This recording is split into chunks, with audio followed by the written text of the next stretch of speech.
Hello. Tonight's stated purpose is to make the connection in our heads, our guts, and our hearts between corporate personhood legalized by the courts and human rights made legal by congressional law, including the laws that advantage white people. Considering what's happened to Rand Paul recently, I should say that my script has been heavily adapted. And also the rest of the evening will proceed from a script written by MTA's Ashley Sanders. MTA means move to amend. To all in this room, I want to extend this message. Whatever issue is your particular civic passion, Move to Amend wants to collaborate with you to create a democracy in our country, one that is truly legal for all of we the people. MTA encompasses all issues for which corporate control is a threat, and we hope you will broach this topic in the open discussion afterwards. My first comments are general and background information. Move to Amend has concluded that its fight for the 28th Amendment to, quote, legalize democracy must include a commitment to dismantle racism and all systemic oppression. Other movements have taken off after Citizens United, but those groups have decided to attempt less. They usually opt only for the money is not free speech part, and mostly when and if they include abolishing corporate personhood, they fail to insist on a constitutional amendment. Okay, this is where the first timeline enactment comes in. The history of how corporations gained the rights of legal persons, and what were those rights? Alan will moderate the timeline.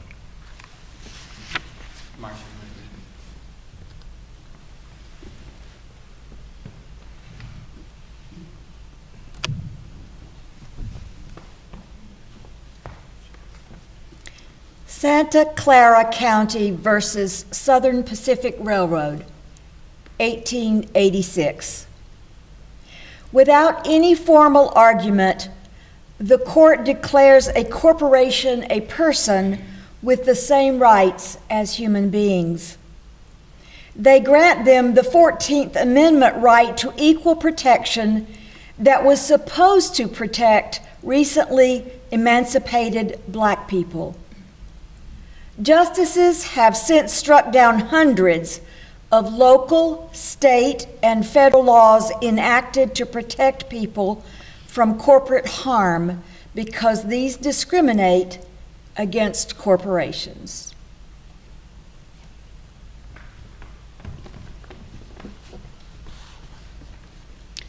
Hale versus Hinkle, 1906. Corporations get the Fourth Amendment search and seizure protections. Corporations use this right to demand that regulators get warrants before they can inspect businesses for violations of labor and environmental laws.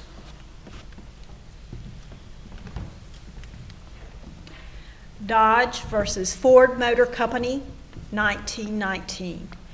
The Michigan Supreme Court rules that a corporation exists to maximize profits for its shareholders, regardless of the impacts on the planet, economy, or health and safety. This ruling mandates perpetual growth and practically guarantees human and environmental abuses.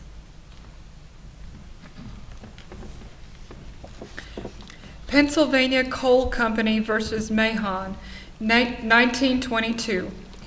Corporations get Fifth Amendment protections against the government taking their property without compensation. They use this right to argue that any law that infringes on their profit is a takings, as they can sue to recoup all the profits they were making and would have made if the law hadn't passed.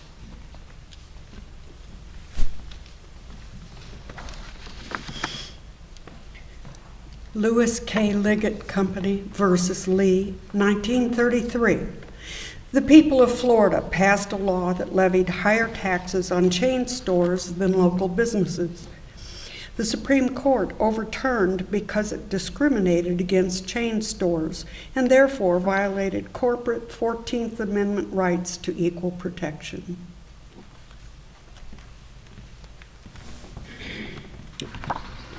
Buckley versus Vallejo, 1976. The Supreme Court rules that corporations have First Amendment rights to freedom of speech. Since corporations do not have mouths to speak with, the court rules that they speak by spending money in elections. This opened the door to a glut of corporate spending in the political process.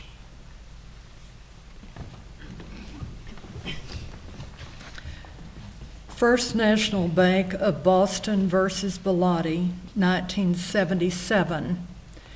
Corporations use their First Amendment rights to overturn state restrictions on corporate spending on political referenda.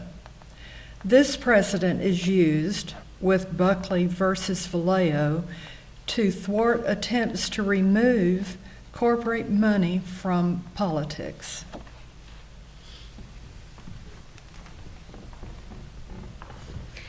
Pacific Gas and Electric Company versus the Public Utilities Commission, 1986.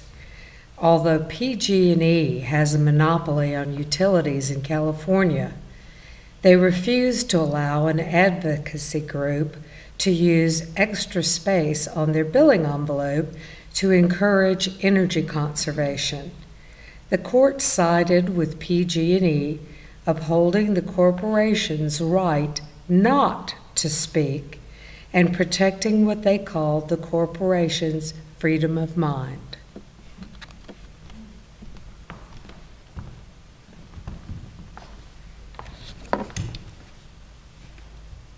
International Dairy Foods Association versus Amistoy, 1996.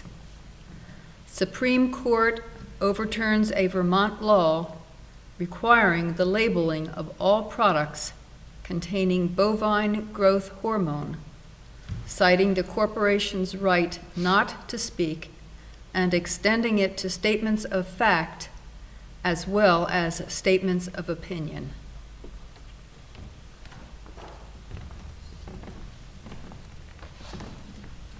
Citizens United versus Federal Election Commission, 2010. The Supreme Court reaffirms that a corporation is a person and states that any restrictions on corporate money in elections violates the corporation's First Amendment right to free speech. This ruling overturned most provisions of McCain-Feingold legislation that restricted corporate money in federal elections and reversed a 100-year precedent of congressional authority to regulate federal elections. This decision opens the floodgate to unlimited corporate spending in elections. $6 billion is spent in the 2012 election cycle. What about the 95% of the people who originally did not count as legal persons? Molly Ivins famously said, "The whole history of the United States can be seen as groups of people forming social movements to drive themselves into the phrase, 'we the people.'" Molly was pointing out that those movements were pushing for the rights of legal persons so that they could protect their land, their labor, and their dignity. So how did that happen? Bill of Rights, 1791. Outraged revolutionaries reject the Constitution as an elite property document and refuse to ratify it unless it contains basic political protections against the tyranny of the state. Their struggle is successful, and they drive through 10 amendments to the Constitution that protect people's rights to freedom of speech, assembly, religion, and the press, as well as others. 13th Amendment, 1865. Slavery is abolished in the U.S. and any place subject to its jurisdiction.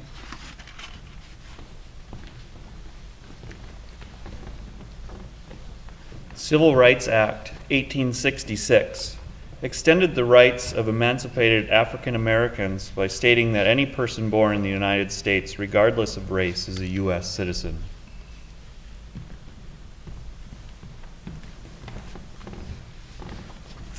Fourteenth Amendment, 1868. Black males are now citizens.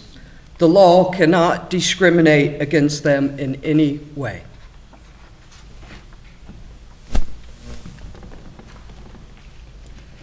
15th Amendment, 1870. Black males get the right to vote.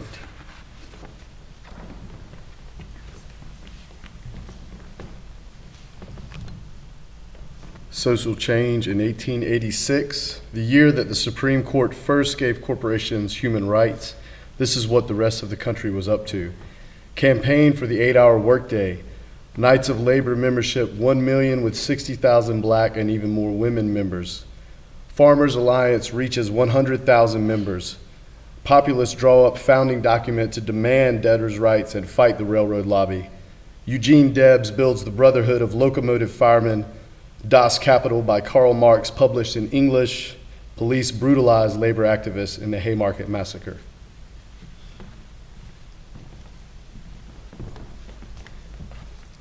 The 17th Amendment, 1913. The U.S. Senate is now elected by the people instead of appointed by state governments.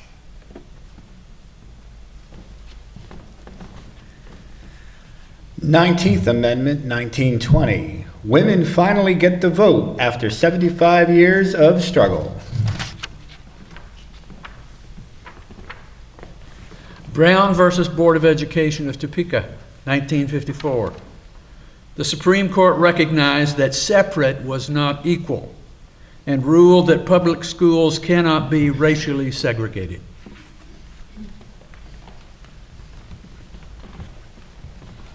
Civil Rights Acts. 1960, established federal inspections of local voter registration polls. 1964, prohibits discrimination based on race, color, religion, sex, and national origin by federal and state governments. 1968, prohibits discrimination in sale, rental, and financing of housing based on race, creed, and national origin. 24th Amendment, 1964, abolished poll taxes, which were used to keep blacks and others from voting in some states. The 26th Amendment, 1971, the voting age was changed from 21 to 18 years of age, passed to recognize that if 18-year-olds could be drafted into military service, they should be allowed to vote. Roe Vs Wade, 1973. The Supreme Court rules that state statutes against abortion are vague and infringe on a woman's 9th and 14th Amendment rights to privacy. Abortion is legalized in the first trimester of pregnancy. As they were reading these, it struck me that these two timelines were going on simultaneously. But as I sat here and listened to them, I thought, surely this must be two different countries that we're talking about here. It is with a tremendous amount of effort that all of these acts and amendments did come about, and they only came about because people took action and dedicated action over years and years and periods of time. If we look back over the 2,000 years of Western civilization, what we see is really domination of the people by emperors, then followed by domination of the people by the church, then followed by domination of the people by kings and queens, and then finally with the Enlightenment and awakening of what the people since time immemorial have always wanted, and that is the chance for life, liberty, and the pursuit of happiness. It's a struggle that continues to go on today in a world that is now dominated by corporations that, like the emperors, the churches, and the kings and queens before them, serve the interests of 1% at the expense of the 99%. Most members of Move to Amend, as well as many here tonight, already know much of the basic story of the first two timelines. But there is one more timeline that we have to address if we want to understand how power and law have worked in this country. Most movements that achieved the people's rights, which you just enacted, were pushing for something broader than a specific legal goal. For instance, the women's right to vote was symbolic of women's rights to full equality.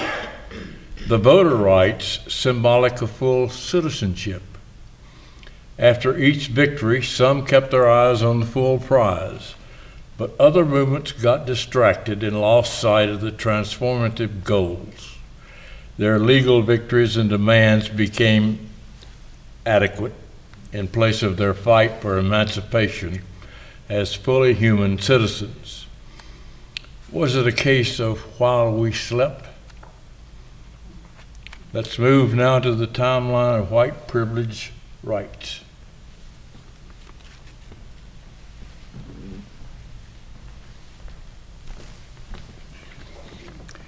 Act 10, 1639.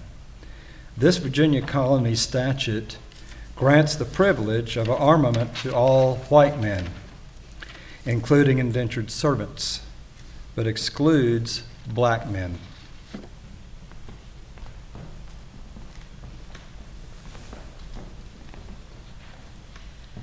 Negro women not exempted from tax. Act 7, 1668. Virginia colony declares free English and free Negro women will be equally taxed, but Negro women will still be without rights.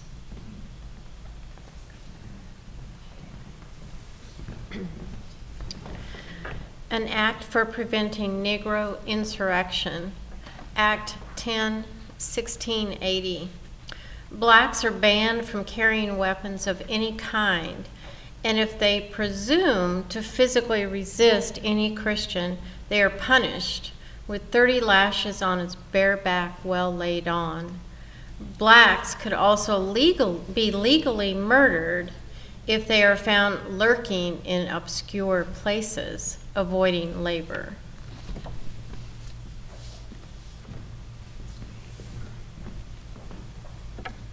Slave and Servant Codes, 1680 to 1705.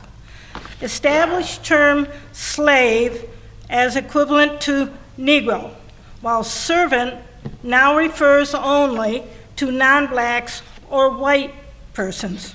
Slaves can be accidentally killed by their masters without penalty and are slaves for life, along with all their children. In contrast, servants are granted new protections and privileges, including the right to take their master to court, the right to marry another European immigrant, and the guarantee of a severance pay and a plot of land when freed from service. Black-white marriage is banned, and interracial sex is fined.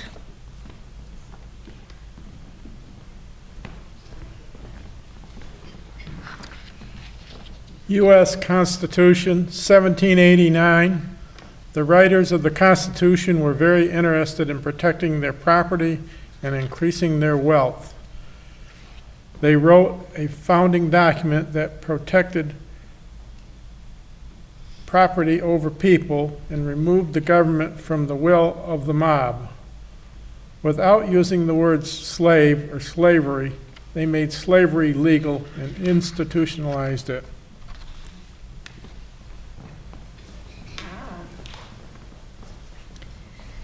The Naturalization Act, 1790.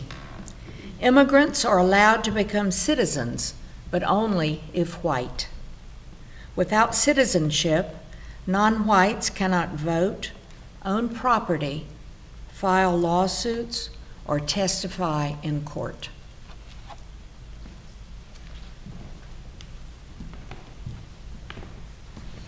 Bill of Rights, 1791. The first 10 amendments to the U.S. Constitution were adopted to protect we the people from excesses of government. At this time, we the people meant only white males who owned property and were over 21 years old. Only 5 to 8% of the people in the United States counted as people and got the protection of the Constitution.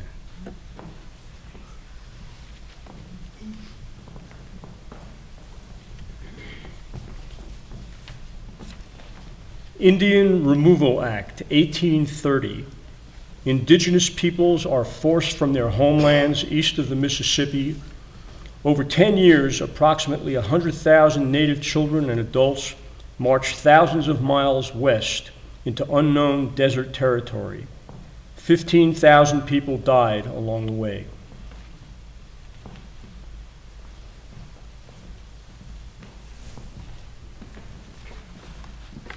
Cherokee Nation versus State of Georgia, 1831. A Cherokee delegation sued the state of Georgia for stripping their people of land and rights, but the court ruled that they are domestic dependent nation, unable to claim status in court, validating Cherokee's removal and state seizure of their land.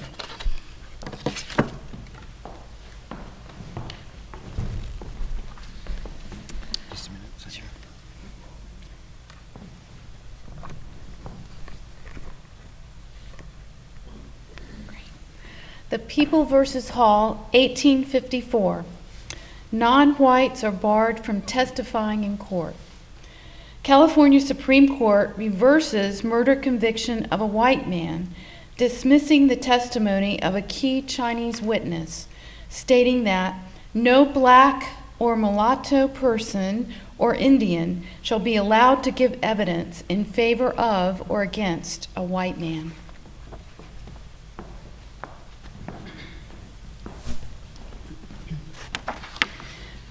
Dred Scott versus Sanford, 1857. A slave sues his owner for freedom in a state where slavery is banned. The U.S. Supreme Court rules that Negroes are not U.S. citizens under any circumstances and have no rights, which any white man is bound to respect. Free blacks are taxed like whites, but receive none of the rights and protections of citizenship.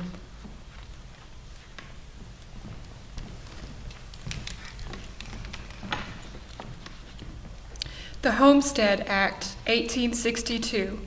50 million acres of formerly indigenous land in the West, seized by the U.S. invasion in violation of treaties, is distributed by the government at low cost to white settlers only.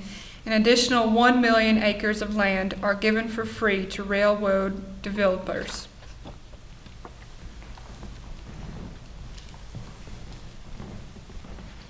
Minor versus Happersett, 1874. Women argued that the 14th Amendment Equal Protection Clause ensured their right to vote. The Supreme Court rejected their claims, stating that the 14th Amendment was only applied to black males.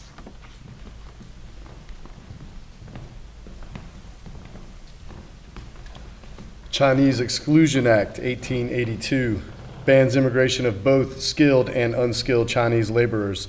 This act is expanded in 1924 to restrict other Asian immigrants and ban Chinese white marriages in California.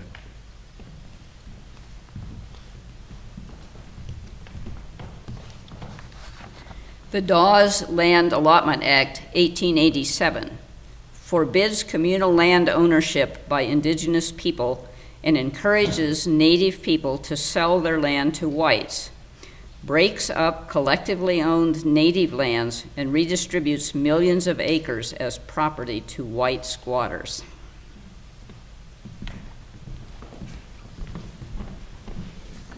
Plessy versus Ferguson, 1896.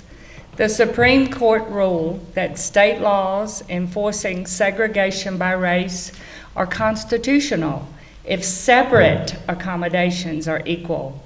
Black males effectively lost equal protection rights and access to the privilege of the white world.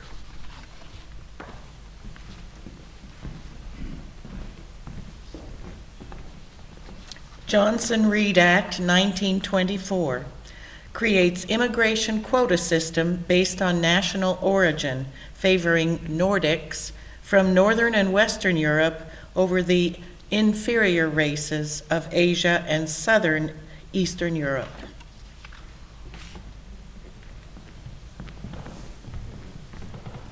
The National Housing Act, 1934.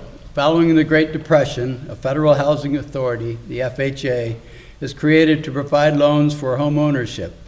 But the FHA standards discriminate against non-whites and deter investment in non-white communities.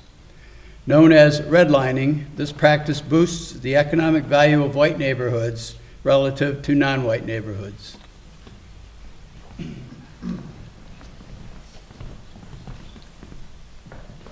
Labor Relations Act, 1935.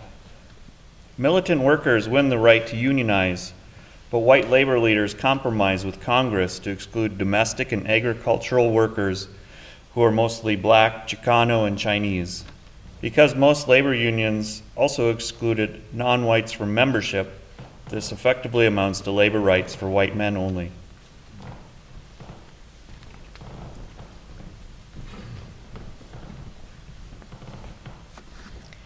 The Social Security Act, 1935. This act provides old age insurance for the mostly white workforce of certain industries, excluding domestic and agricultural workers who are mostly non-white.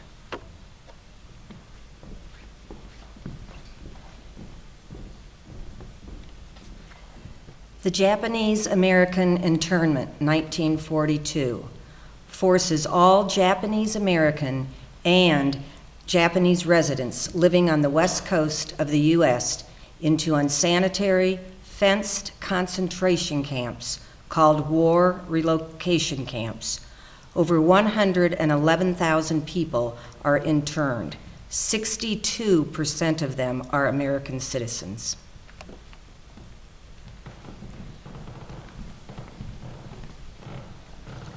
The GI Bill, 1944, the Servicemen's Readjustment Act, offers education and housing subsidies to returning war veterans, but severe social discrimination, poverty, and lack of education prevents black veterans from receiving these benefits, while white veterans benefit disproportionately.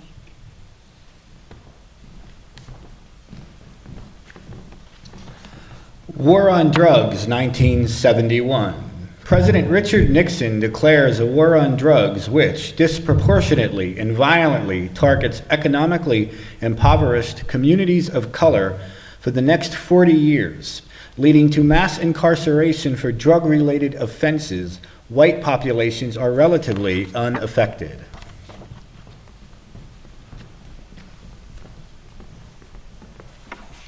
Three strikes laws, 1994. 26 states passed mandatory minimum sentencing laws that require jail time for first and second offenses and life in prison for crime as petty as stealing a pair of gym socks, shoplifting a pair of baby shoes, and stealing a slice of pizza. In California, blacks make up only 7% of the population, but 45% of those convicted of a third strike.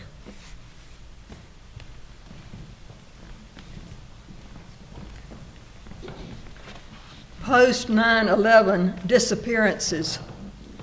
Immediately following the attacks on New York City, thousands of Arab, Muslim, and South Asian men living in U.S. cities are snatched from their homes, places of work, and off sidewalks by federal agents without warrants or charges, shackled hand and foot, detained, and prevented by the Federal Bureau of Prisons from contacting family, the press, or attorneys. Many were held for months in abusive conditions. Not one of these thousands has ever been publicly charged with terrorism.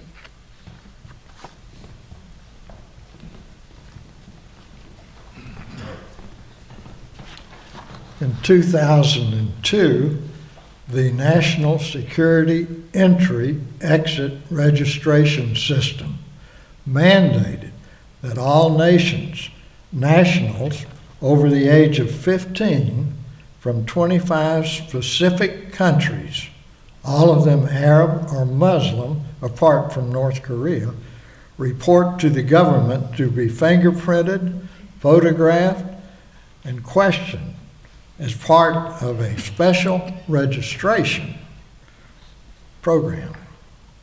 People were given no individual notice of these requirements, but if they failed to register, they could be deported or charged with criminal offenses.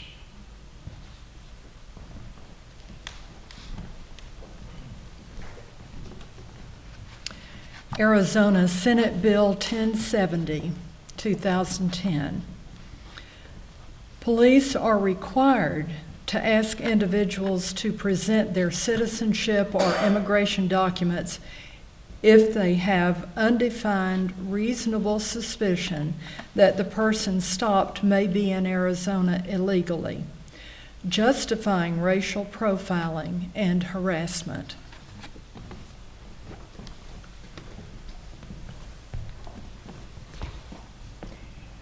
Alabama House Bill 56, 2011. In addition to police, school administrators at the high school, middle school, and elementary levels are required to demand citizenship or immigration documents for any child whom they reasonably suspect is living in Alabama illegally. Children are racially singled out in classrooms in front of their peers and handed papers from their teachers demanding to see immigration or citizenship documents.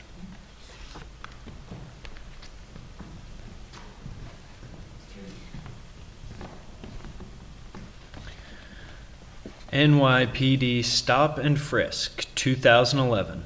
In 2011, New York City's discriminatory stop and frisk program continues to escalate, with over 680,000 public police stops made on the streets, and 84% of those being of blacks or Latinos. Justified as a gun control measure, less than 0.2% of stops turn up guns, while 88% of stops result in no charges at all.